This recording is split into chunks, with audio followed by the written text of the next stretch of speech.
Hi friends, welcome back to my channel. ಇವತ್ತು ರಸಮ್ ಮಾಡೋಣ ಅಂದ್ಕೊಂಡಿದ್ದೀನಿ. ಈ ರೀತಿ ಒಮ್ಮೆ ರಸಮ್ ಮಾಡಿ ನೋಡಿ, ತುಂಬಾ ಟೇಸ್ಟಿಯಾಗಿ ಇರುತ್ತೆ ಕೂಡ. ಒಂದು 5 ಮಿನಿಟ್ಸ್ಗೆಲ್ಲ ಮಾಡ್ಕೊಳ್ಬೋದು.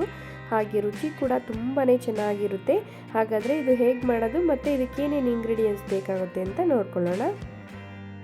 ಅರ್ಧ ಕಪ್ನಷ್ಟು ಬೇಳೆ ತೊಗೊಂಡಿದ್ದೀನಿ. ಹಾಗೆ ಒಂದು 3 ಹಣ್ಣಾಗಿರೋಂಥ ಟೊಮೆಟೊ, ಸ್ವಲ್ಪ ಹುಣಸೆ ಹಣ್ಣು, ಹಾಗೆ ಬೆಳ್ಳುಳ್ಳಿ, ಕರಿಬೇವು, ಕೊತ್ತಂಬರಿ ಸೊಪ್ಪು, ಹಾಗೆ ಒಣಮೆಣಸಿನ್ಕಾಯಿ ಮತ್ತು ಹಸಿಮೆಣಸಿನ್ಕಾಯಿ, ಉಪ್ಪು, ಅರಿಶಿಣ, ಇಂಗು, ಸಾಸಿವೆ, ಹಾಗೆ ಮೆಣಸು ಮತ್ತು ಜೀರಿಗೆ ತೊಗೊಂಡಿದ್ದೀನಿ.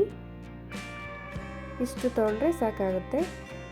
ನೆಕ್ಸ್ಟು ಕುಕ್ಕರ್ಗೆ ಬೇಳೆನ ಸೇರಿಸ್ಕೊಳ್ತಾ ಇದ್ದೀನಿ. ಚೆನ್ನಾಗಿ ತೊಳ್ಕೊಳ್ಬೇಕಾಗುತ್ತೆ. ಒಂದು 2-3 ಸಲ ತೊಳೆದಿದ ನಂತರ ಒಂದು 3 ಟೊಮೆಟೊ ಕೂಡ ಸೇರಿಸ್ಕೊಳ್ತಾ ಇದ್ದೀನಿ.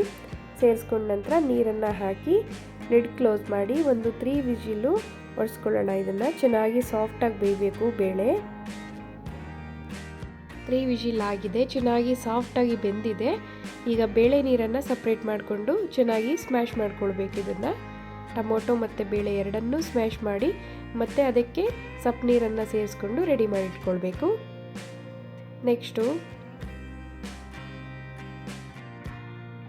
ಕಾಳುಮೆಣಸು ಮತ್ತು ಜೀರಿಗೆ, 1 ಟೇಬಲ್ ಸ್ಪೂನು ಕಾಳುಮೆಣಸು, 2 ಟೇಬಲ್ ಸ್ಪೂನು ಜೀರಿಗೆ ತೊಗೊಂಡಿದ್ದೀನಿ. ಇದನ್ನು ಫ್ರೈ ಮಾಡ್ಕೊಳ್ಬೇಕು. ಸ್ವಲ್ಪ 1 ನಿಮಿಷ ಚೆನ್ನಾಗಿ ಫ್ರೈ ಮಾಡ್ಕೊಳ್ಬೇಕಾಗುತ್ತೆ. ಫ್ರೈ ಆಗಿದೆ. ಸ್ವಲ್ಪ ತಣ್ಣಗಾದಮೇಲೆ ಒಂದು ಕುಟಾಣಿಲಿ ಹಾಕಿ ಕುಟ್ಕೊಳ್ತಾ ಇದ್ದೀನಿ, ಅಥವಾ ಮಿಕ್ಸಿಲಿ ಕೂಡ ಮಾಡ್ಕೊಳ್ಬೋದು. ಈ ರೀತಿ ತರಿಯಾಗಿ ಪೌಡ್ರ್ ಮಾಡ್ಕೊಳ್ಬೇಕಾಗುತ್ತೆ.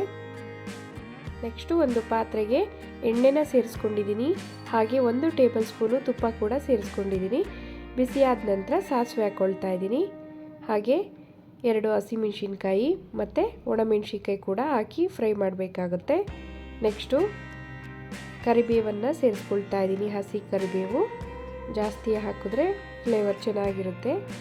ನೆಕ್ಸ್ಟು ಬೆಳ್ಳುಳ್ಳಿನ 1 ಗಡ್ಡೆಯಷ್ಟು ಜಜ್ಜಿಟ್ಕೊಂಡಿದ್ದೆ, ಅದನ್ನು ಕೂಡ ಸೇರಿಸ್ಕೊಳ್ತಾ ಇದ್ದೀನಿ. ಮತ್ತು ಚೆನ್ನಾಗಿ ಫ್ರೈ ಮಾಡ್ಕೊಳ್ಬೇಕು ಒಗ್ಗರಣೆಯಲ್ಲಿ. ಹಾಗೆ ಅರಿಶಿಣವನ್ನು ಸೇರಿಸ್ಕೊಳ್ತಾ ಇದ್ದೀನಿ. ಒಂದು ಅರ್ಧ ಟೇಬಲ್ ಸ್ಪೂನು ಅರಿಶಿಣ ಸೇರಿಸ್ಕೊಳ್ತಾ ಇದ್ದೀನಿ. ಮತ್ತು ಒಂದು 1/4 ಟೇಬಲ್ ಸ್ಪೂನು ಹಿಂಗನ್ನು ಸೇರಿಸ್ಕೊಳ್ತಾ ಇದ್ದೀನಿ. ಮತ್ತೊಂದು ಸಲ ಚೆನ್ನಾಗಿ ಮಿಕ್ಸ್ ಮಾಡ್ಕೊಳ್ಳೋಣ. ಹಾಗೆ ಬೇಳೆ ಮತ್ತು ಟೊಮೊಟೊ ಸ್ಮ್ಯಾಶ್ ಮಾಡಿ ಇಟ್ಕೊಂಡಿದ್ವಲ್ಲ, ಅದನ್ನು ಸಹ ಸೇರಿಸ್ಕೊಳ್ತಾ ಇದ್ದೀನಿ. ಹಾಗೆ ರಸಮ್ಮು ತುಂಬ ತೆಳುವಾಗಿ ಬೇಕು ಅಂದರೆ ಇನ್ನೂ ಒಂದು ಸ್ವಲ್ಪ ನೀರನ್ನು ಸಹ ಸೇರಿಸ್ಕೊಳ್ಬೋದು. ಹಾಗೆ ಜೀರಿಗೆ ಮತ್ತು ಮೆಣಸಿನ ಪೌಡರನ್ನು ಸಹ ಸೇರಿಸ್ಕೊಳ್ತಾ ಇದ್ದೀನಿ. ಮತ್ತೊಂದು ಸಲ ಚೆನ್ನಾಗಿ ಮಿಕ್ಸ್ ಮಾಡ್ಕೊಳ್ಬೇಕು. ಹಾಗೆ ಮೆಣಸು ಮತ್ತು ಜೀರಿಗೆನ ಕುಟ್ಟಿ ಹಾಕೋದ್ರಿಂದ ತುಂಬಾ ರುಚಿ ಚೆನ್ನಾಗಿರುತ್ತೆ. ಹಾಗೆ ಇನ್ನೂ ಒಂದು ಸ್ವಲ್ಪ ನೀರು ಸಹ ಸೇರಿಸ್ಕೊಂಡು ಮಿಕ್ಸ್ ಮಾಡ್ಕೊಳ್ಬೇಕು. ನೆಕ್ಸ್ಟು ರುಚಿಗೆ ತಕ್ಕಷ್ಟು ಉಪ್ಪನ್ನು ಸೇರಿಸ್ಕೊಳ್ಳೋಣ.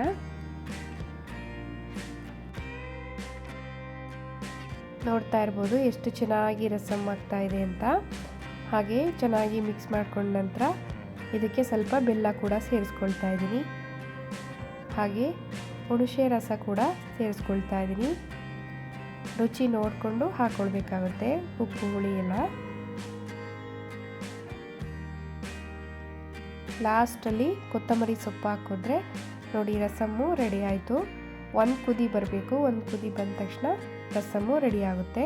ನೋಡಿದ್ರಲ್ಲ ಎಷ್ಟು ಚೆನ್ನಾಗಿ ರಸಮ್ಮು ರೆಡಿ ಆಯಿತು ಅಂತ. ಒಂದು 5 ಮಿನಿಟ್ಸ್ಗೆಲ್ಲ ಮಾಡ್ಕೊಳ್ಬೋದು. ಚೆನ್ನಾಗಿ ಕುದಿ ಬರ್ತಾ ಇದೆ. ಓಕೆ, ಈಗ ರಸಮ್ ಕಂಪ್ಲೀಟ್ ರೆಡಿ ಆಯಿತು. ಸರ್ವ್ ಮಾಡ್ಕೊಳ್ತಾ ಇದ್ದೀನಿ. ನೋಡಿದ್ರಲ್ಲ ಎಷ್ಟು ಚೆನ್ನಾಗಿ ರಸಮ್ನ ಮಾಡ್ಬೋದು ಅಂತ. ಇದೇ ರೀತಿ ನೀವು ಒಮ್ಮೆ ಟ್ರೈ ಮಾಡಿ ಹೇಗಿದೆ ಅಂತ ಕಮೆಂಟ್ ಮಾಡಿ. ಪ್ಲೀಸ್ ಸಬ್ಸ್ಕ್ರೈಬ್ ಆಗಿ ನಮ್ಮ ಚಾನಲ್ಗೆ ಸಪೋರ್ಟ್ ಮಾಡಿ. Thank you.